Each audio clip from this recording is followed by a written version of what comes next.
what I'd like to do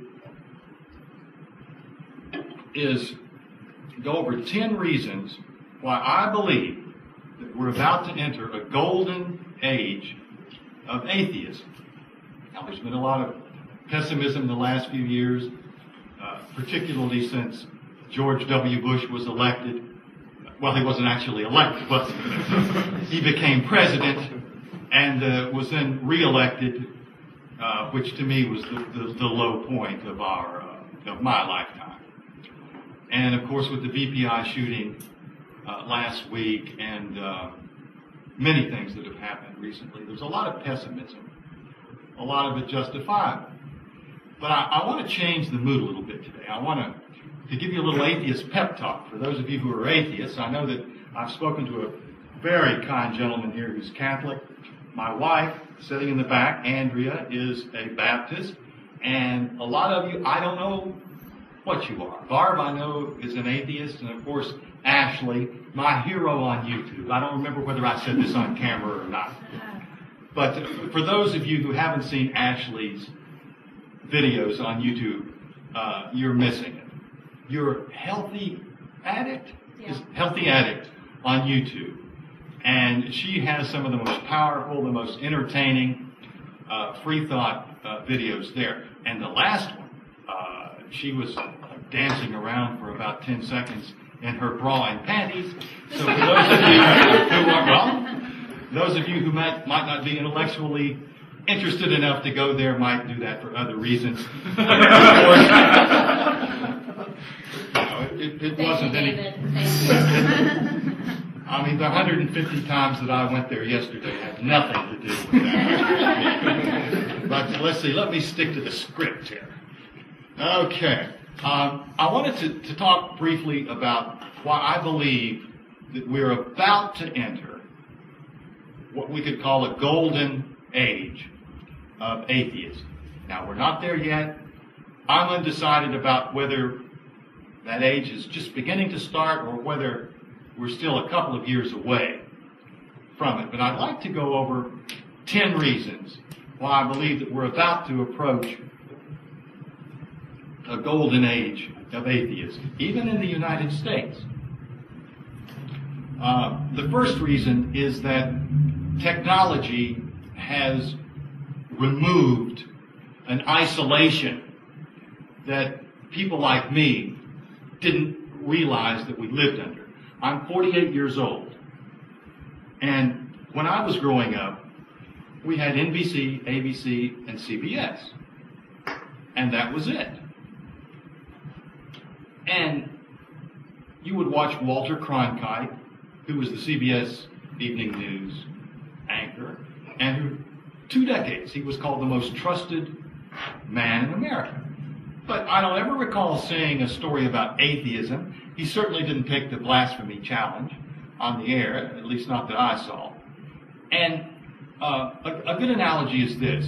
If someone were to come up to me and say, David, you look kind of pale today. You feel okay? So, yeah, I'm okay.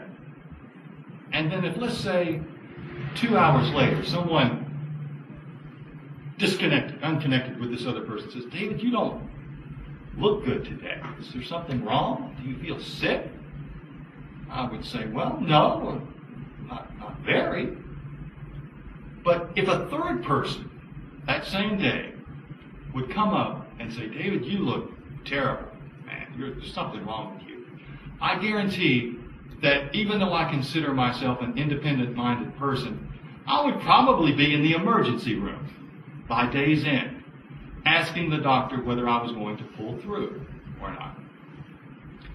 And my point is that if you only hear 2 or 3 points of view, and they're all the same, even though they're all fucked up, you're going to get these ideas in your brain. And so if you are brought up in a family where your mother believes in God, where your father believes in God, when everybody you know believes in God, I don't care how smart you are, you're going to believe in God. And the reason that I feel that we're about to enter a golden age of atheism is that this isolation, that, as I said, I didn't even know I had, and that people of my age didn't know we had.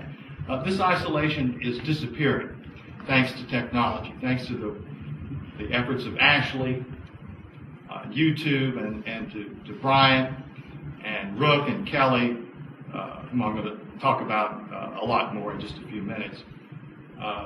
But MySpace, YouTube, the internet as a whole, and the fact that we have 300 or 400 television stations instead of 3, allows people to see that there's more than one point of view, which doesn't sound like a big deal unless you never realized that there was more than one point of view. So reason number 1 is the spread of technology is eventually going to bring us to a golden age of atheism. The second reason I'm quite optimistic is the explosion in the number of atheist books. I'm very proud to say that mine was among them.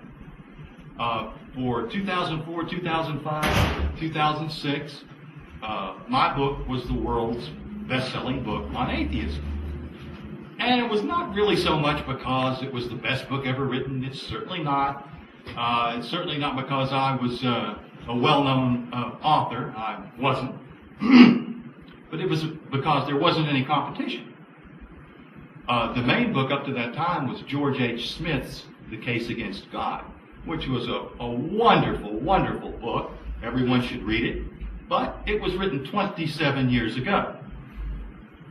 There was Dan Barker's Losing Faith in Faith, From Preacher to Atheist. Again, an incredible book. You should all read that. But it was about 15 years old. Just about the only book that was widely available was Bertrand Russell's Why I Am Not a Christian. Bertrand Russell died in 1970 at age, 98? Was he 98? I think he was arrested at age 92 for participating in a peace demonstration. But there weren't any atheist books. And so I wrote Atheist Universe at that time, and I used print-on-demand publishing, which means that when a book is ordered on Amazon, it doesn't exist anywhere at that time. And the book is instantly printed and sent out. I know this sounds bizarre, but this is how it works. That let's say Amazon would get an order for 8 books in one day of Atheist Universe. Somebody sets a machine, presses a button, and 8 printed and bound books, even hardcover books, fly out the other end and drop into an envelope and make their way to your home. And people receive print-on-demand books, and they don't know that they're any different from any other books because they're not different from other books. The main advantage to that is that anybody in this room can get a book published. Anybody. It'll be on Amazon. Doesn't mean it'll sell necessarily, but I always like to encourage everyone to put your thoughts down, to write them. I had no thought at all that my book would sell any. In fact, my wife will tell you this. The first month that Atheist Universe was on Amazon, it sold 14 copies, which to me was unimaginable.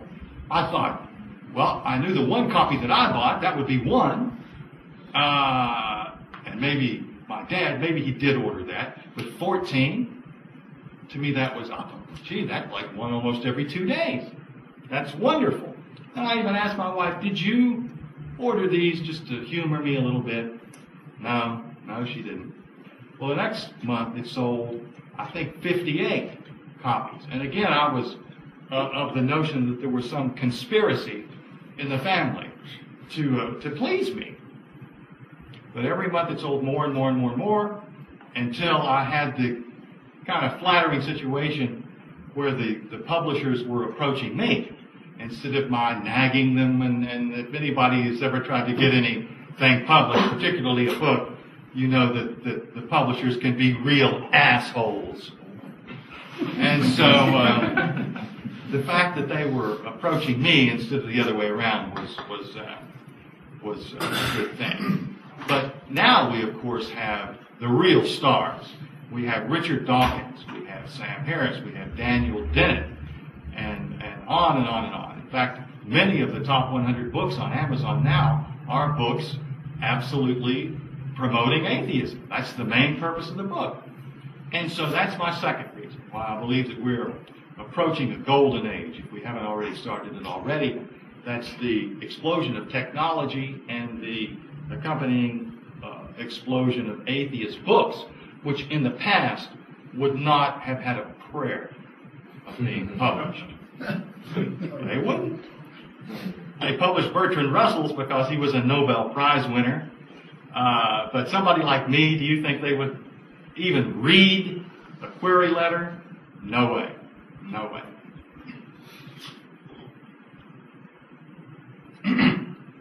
The third reason why I think we're approaching a golden age of atheism is that the progression of science has led to an elimination of the God of the gaps necessity. That we didn't know why something happened, so it must be God. Why is the sky blue? We don't know. It must be God. Why does the wind blow? I don't know. It must be God. So anytime we don't know anything, we plug in this God of the gaps.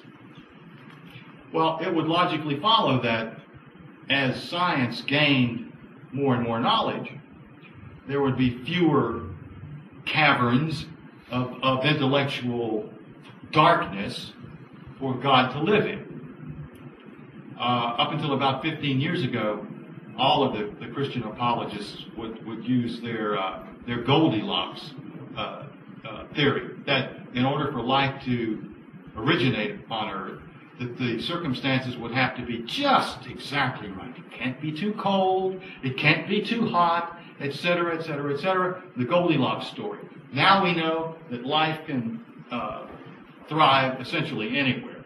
We found life in poison, methane ice that would kill anybody here. We found life in boiling vents on the ocean floor called smokers, which some speculate is where life may have originated on Earth in these vents. So as science progresses, religion almost by necessity will recede, and the God of the gaps will hopefully disappear. Reason 4 why I think we're approaching a golden age of atheism is the absolute failure of creation science and intelligent design. And I want to emphasize the absolute failure in the event Lee Strobel ever sees this video. Let me differentiate for a second the difference between creation science and intelligent design. From the 1925 Scopes monkey trial in Dayton, Tennessee, to the early 1960s, evolution wasn't taught in the schools. There might have been one sentence in a science book, but it wasn't called evolution. It was called change through time or adaptation. Evolution was a dirty word. And after the Soviets launched Sputnik in 1957, there was a new push in America to revitalize our science program. We've got to get rid of these old science books and catch up with the Soviets. And when the science books were revised, the evidence at that time that supported evolution was so voluminous that you couldn't ignore it. You had to put it in any real science book. So in the early 1960s, the government, the U.S. government, and to an even greater extent the state governments, which control the curriculum for the public schools, the curricula, bought books which taught evolution. Well, this didn't go over well with the fundamentalist Christian community. And they couldn't make a legal argument that we don't want evolution because it would grieve the Holy Ghost. They had to make an argument that we don't want evolution, or that we want to present God in some way because of scientific reasons. So they invented something called scientific creationism. Now, about a year later, it was changed to creation science. It was scientific creationism, then creation science. It was founded principally by a Virginia hydraulic engineer named Henry Morris, who just passed away about a year ago.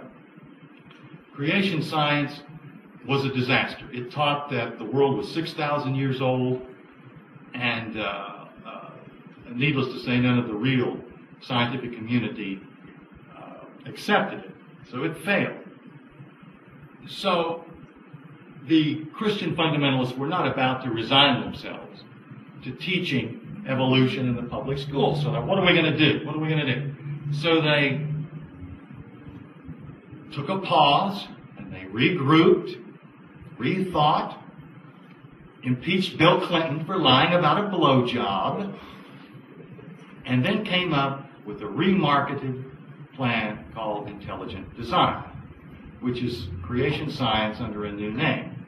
The only significant difference between creation science and intelligent design is that intelligent design does teach that the earth is ancient, that it is about 4.7 billion years old. But it has, again, utterly failed. And here's the real test. You can say, Mills, who's he? He's nobody. He doesn't have a PhD from MIT. He's nobody. Why should I listen to what he has to say about science? True. But think of it this way. Excuse me. The scientific community itself does have a way of honoring its greatest discoveries. They're called Nobel Prizes. Well, if J.J. Thomson can win a Nobel Prize in 1906 for discovering there was such a thing as an electron, if Crick and Watson in 1953 can write a paper describing the DNA double helix and win the 1962 Nobel Prize in physiology, then anybody that could scientifically prove there was a God, well, that would be the most incredible discovery of all humanity. And so if you could win a Nobel Prize for this little electron and for this little molecule, discovering how that operated, then certainly you would win a Nobel Prize for proving God's existence. Well, have they won a Nobel Prize? No. Are they going to win a Nobel Prize? Hell no. So you don't have to trust me. I'm nobody. Let's just see what the Nobel Committee has to say in future years about that. Well, but then the intelligent design people will say, well, there's a big conspiracy. There's a big conspiracy against it. So they want to have it both ways. They want to claim they're part of science, and then they want to argue that science is conspiring against it. So, but my fourth reason, again, I'm not sticking to the script here. My fourth reason for thinking that we're about to enter a golden age of atheism is the absolute failure of creation science and intelligent design.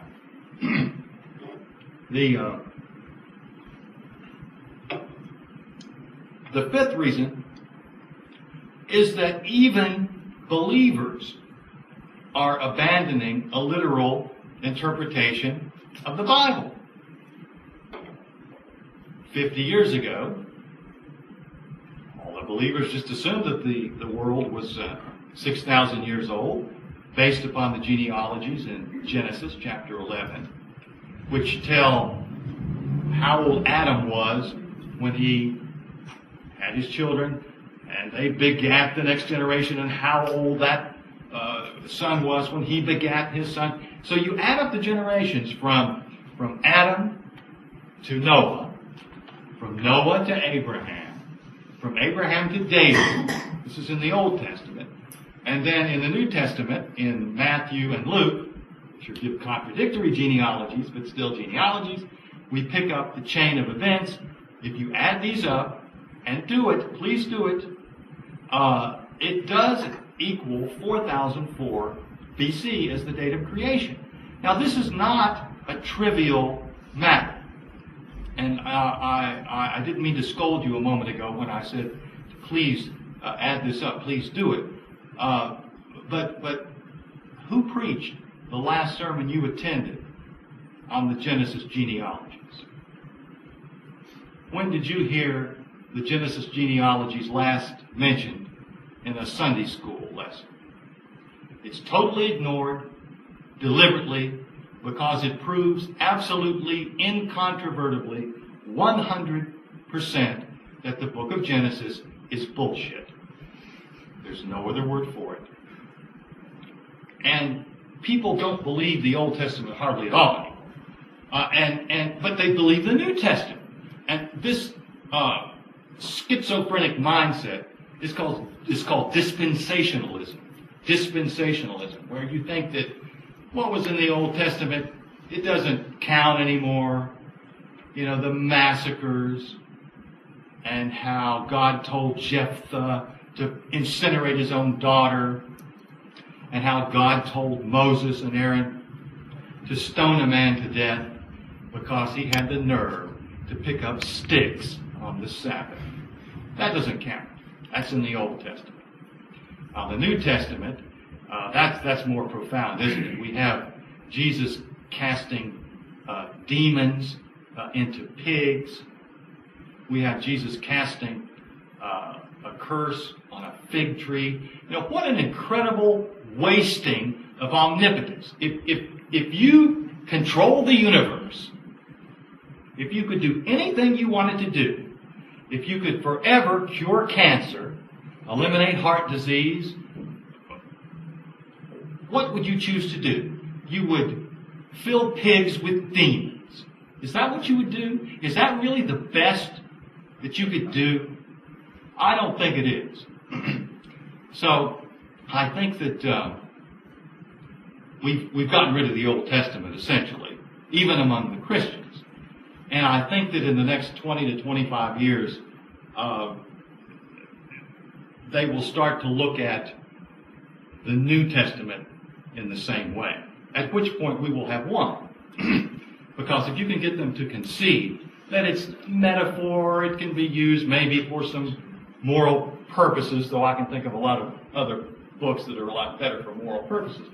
But if we can get them to agree that it's just a story, it's history of what people thought back then. It's not literally history, of course.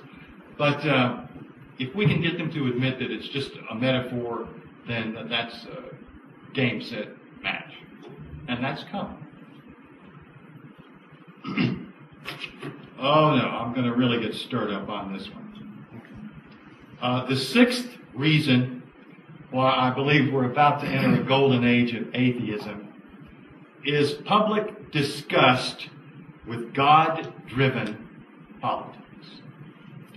Now, we know that in the 2000 debate between Al Gore and then Governor Bush, a journalist whose name I can't remember asked, "Who is your favorite philosopher?"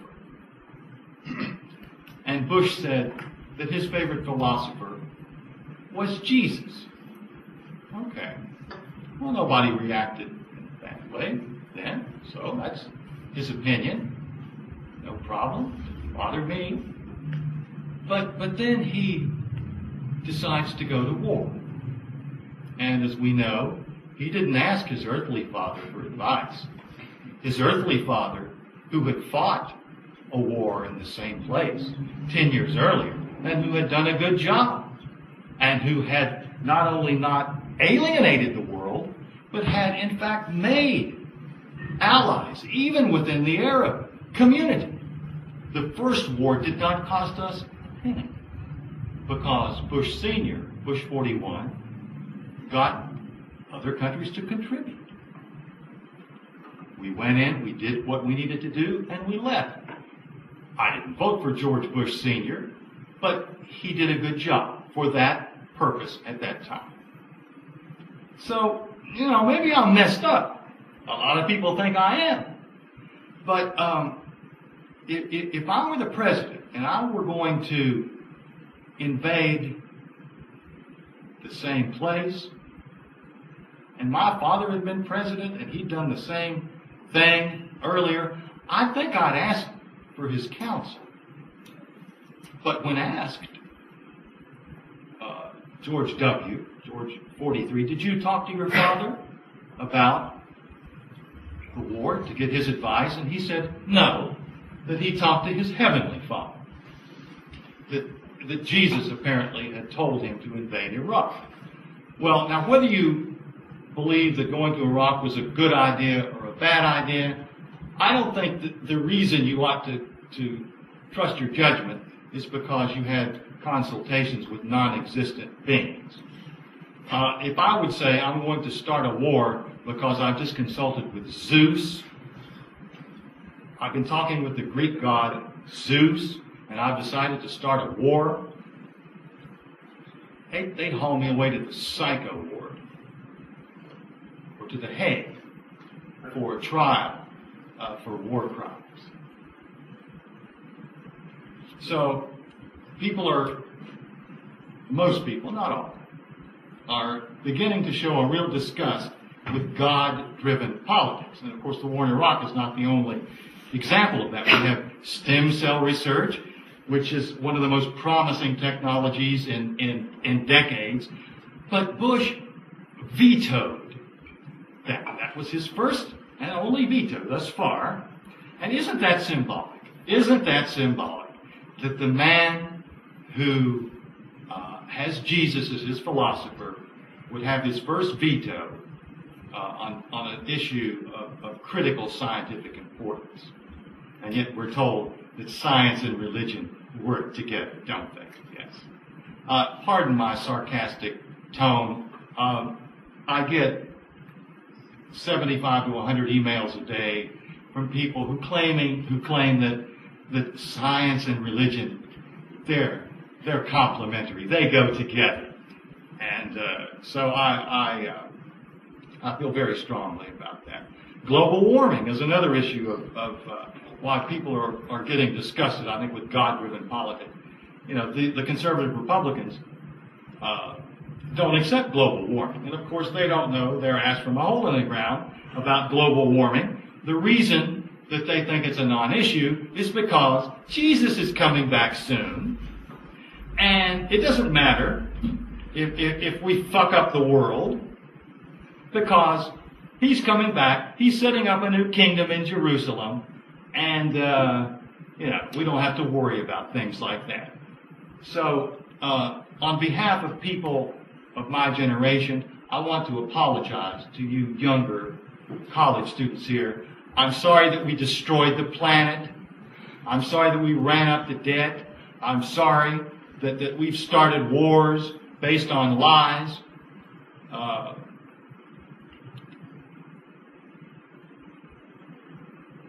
I'll move on. Okay. My wife calls me a zealot. I don't deny that. Or an atheist missionary. An atheist missionary. So that's all right. I guess Ashley and I are here to demonstrate the missionary position for the day. Just popped into my head. Okay, stick to the script. Stick to the script. Reason number 7, while we're approaching a golden age of atheism, is, this is to me the most important, we're less tolerant of discrimination against gays and women and African Americans. Now, 50 years ago, African Americans weren't allowed to eat in the same restaurants as white people. I mean, to me, that I can't conceive of that. I know it happened. I've seen video of it. I've read history books. But the church, the Protestant church, was the last group to stop fighting against slavery. But there's not a whole lot in the Bible about slavery, except where the Israelites were kept captive. But Protestant church, for the most part, is rabidly anti-gay. That this is an abomination, you're going to burn in the fires of hell if you're gay. And so people are reaching a point when they're fighting back. They're saying, fuck you, we're going to do what we want to do, and I don't care what your holy book says. We're not going to take this bullshit anymore. Of course, gays and lesbians should be allowed to marry. Of course they should be. That's a non-issue with me. And women, of course, were subordinate in the Bible. Notice all of Jesus' alleged apostles were male, and women didn't come across too well in the Bible. And women, to this day, are not allowed to be Catholic priests. And according to the Apostle Paul in the New Testament, women are not allowed to speak in church. But we ignore those verses, don't we? We ignore them. We pick and choose what we want to read, and we ignore the rest. And so we progress to a point, very positively, where we want equality for our African American friends and neighbors, for our gay and lesbian friends and neighbors, and of course for women, who are a majority of the population. And so that is a reason that we're casting aside at least a literal interpretation of the Bible. Okay. Reason 8 why we're about to enter a golden age of atheism is that the rise of Muslim fundamentalism provides a perfect parallel to the rise of Christian fundamentalism. Like, we look at the lunacy in the Middle East and we think, man, those dumbass people blowing themselves up. They're fighting over an ancient holy book. They're fanatics. They're extremists. They're believing in things that don't exist. And to some people, I think it's starting to dawn on them that we're the same way. We're exactly the same way. You say, well, David, we don't strap on suicide jackets and blow up other people. We don't now. We don't at this moment. But for about 1,500 years, the Catholic Church systematically operated torture chambers throughout Europe and killed infinitely more people than the Islamic Jihad or Hezbollah or Al-Qaeda. And so Christianity has progressed to some degree that way. I will give it credit. It's not burning witches anymore.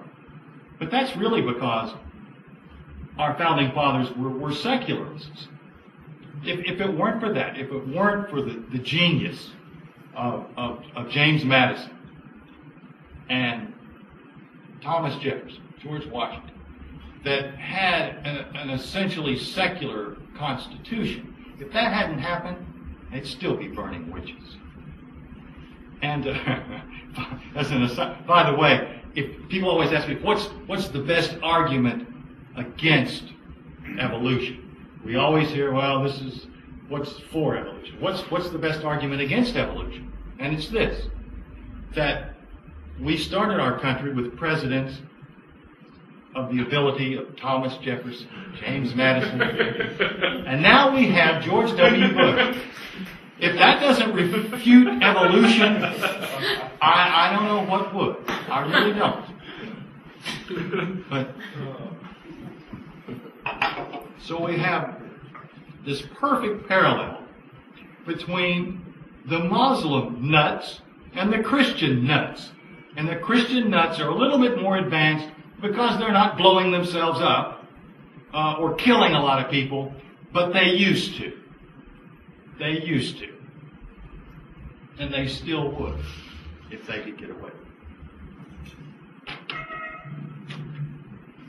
Reason 9 why I think we are approaching a golden age of atheism is that seeking higher education.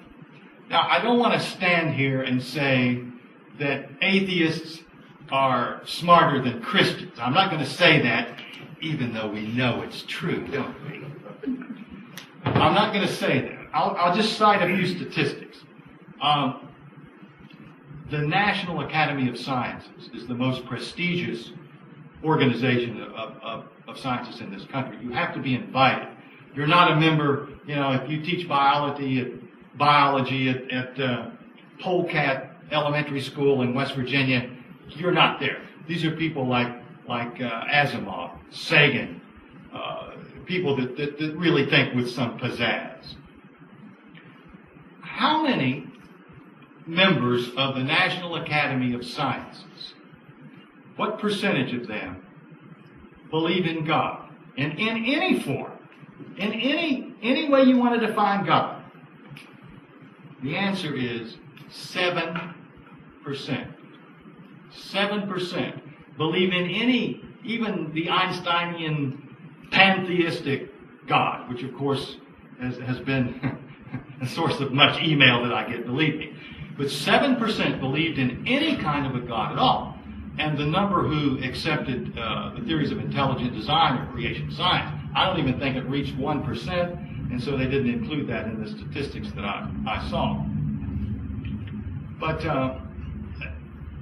education, and I'm not any PhD from anywhere. I don't mean to stand here and say I'm some towering intellectual. You can read my book and you can like it or not like it. That's up to you. But education exposes you to a variety of ideas. And I started this little talk by saying that, when I was growing up and when most people were growing up, you didn't hear any opposing views about religion. You just heard one viewpoint. But education exposes you to the ideas that, okay, we've got Islam, okay, we've got Hinduism, we've got the Greek myths and so forth and so on. And it dawns on people that maybe there is another way to look at things. And I think that as the economy progresses and higher education becomes more and more necessary for the jobs that haven't been sent to India, that will help the cause of atheism. Well, I just realized I have 11 reasons. You're going to get a bonus here. The 10th reason why I believe we're about to enter a golden age is that scholars are beginning, emphasize beginning, to recognize that Jesus Christ never existed. Now, common sense tells us that the stories about him are ridiculous. But the popular thing among scholars who don't know about the documents, the fact that you're so-called a scholar doesn't mean you really know anything. The view among them is, well, yeah, he existed. He might not have been God, but he certainly existed. That's the consensus. Well, that's beginning to change. I put on the bottom of my card, don't rattle on, because this is a subject that really gets me going. So I'll try to keep this brief. There's no evidence at all, that there was ever a man in the Middle East, Jesus Christ. There's no evidence of his birth. There's no evidence of his life. There's no evidence of his death. Even the early Christian writers, like the Pauline epistles, by which I mean the letters that Paul wrote to the different churches, Thessalonica and Galatians and so forth, Paul never mentions anything about an earthly Jesus. If you've seen this wonderful documentary, The God Who Wasn't There, Brian Fleming, thank you. You are a hero of mine. Thank you. For those of you who haven't seen that, it shows in very great detail why we can say with pretty much certainty that there was never any such person. Paul, even though he was a Christian and believed in a Son of God in heaven, Jesus was in heaven, and all the Pauline epistles, which is half of the New Testament, Paul never mentions anything about Mary and Joseph, about the virgin birth, about the wise men, about Bethlehem, about the star, about Herod, that supposedly slaughtered all of the children, which, you'd think you might make note of that. Paul makes no mention at all of anything having to do with the earthly life of Jesus. Paul does not quote one word Jesus said. Again, Paul does not quote one word that Jesus said. Some will take exception to that. There's a verse in 1 Corinthians 15 about the Last Supper, which, if you want to email me, I'll talk about that. There's no mention in any of the Pauline epistles about any miracles Jesus did. There's nothing about Calvary. There's nothing about a resurrection. And so even among the Christian writers of the first century, there's no mention of any earthly Jesus. Now, if I thought somebody had been crucified and rose from the dead, I'd want to go there. I'd want to say, is this the tomb? Is this Calvary? Is this where this happened? I mean, there would have been people coming, walking for hundreds of miles to see these places, to talk about them. It would have been on the tips of everyone's tongue. Everything you wrote about would have been about this. Yet in the first century, there's not one reference, even among the Christians, to Calvary, to the empty tomb, to Pilate, in the connection with Jesus. We know that Pilate existed for other reasons. But Paul believed in a Jesus that lived in heaven. And the scholars are starting to recognize that there's no evidence. I mean, if you want to show me some evidence or other people, I'll be happy to read it. But the burden is on you. The burden is on you, those who believe. And then shortly before 100 A.D., someone, I don't know who it was, and you don't know who it was, Christians who might be watching this video, wrote the book of Mark, which took the idea of a Son of God in heaven and tried to make it a little more practical. Let's put it in time and space. This Jesus that we have worshipped for centuries before 1 AD or 5 BC or whenever you think Jesus might have been born, there was a long tradition, a very long tradition. Robert Price is talking about it. Earl Dougherty, read Earl Dougherty's book. People had worshipped a Son of God in heaven for centuries. But about 100 years, about 100 AD, someone, for reasons I don't know, maybe just as a creative writer or to teach a moral lesson or to play mischief, he combined this Son of God in heaven belief, which was very widespread, with the idea that we're going to put this in time and space. We're going to say he was born in Jerusalem, since we lived in Jerusalem. And so the book of Mark was written. And it's very basic. Matthew was the next book written. And it gets a little more flowery. It writes what Mark says. But it adds to it. For example, that when Jesus was crucified, that there were corpses from cemeteries in Jerusalem that were walking around the streets.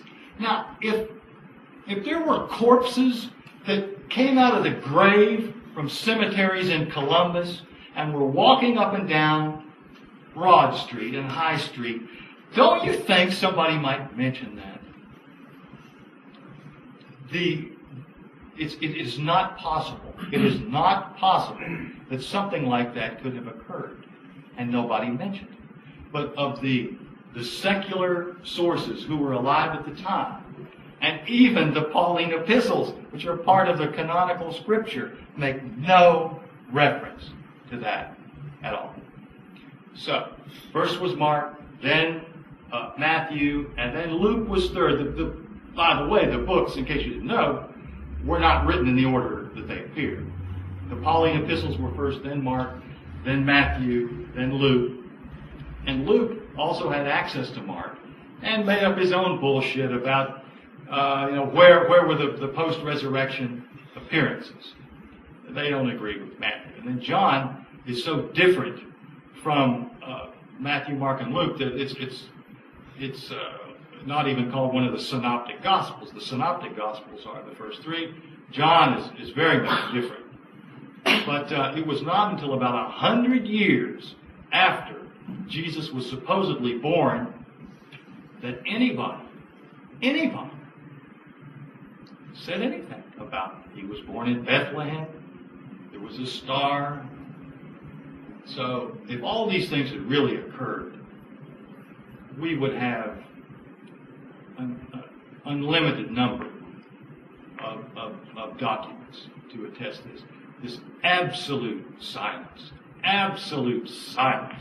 during this period says to me that that never happened. It never happened. And I didn't follow my script because I did rattle on. Okay.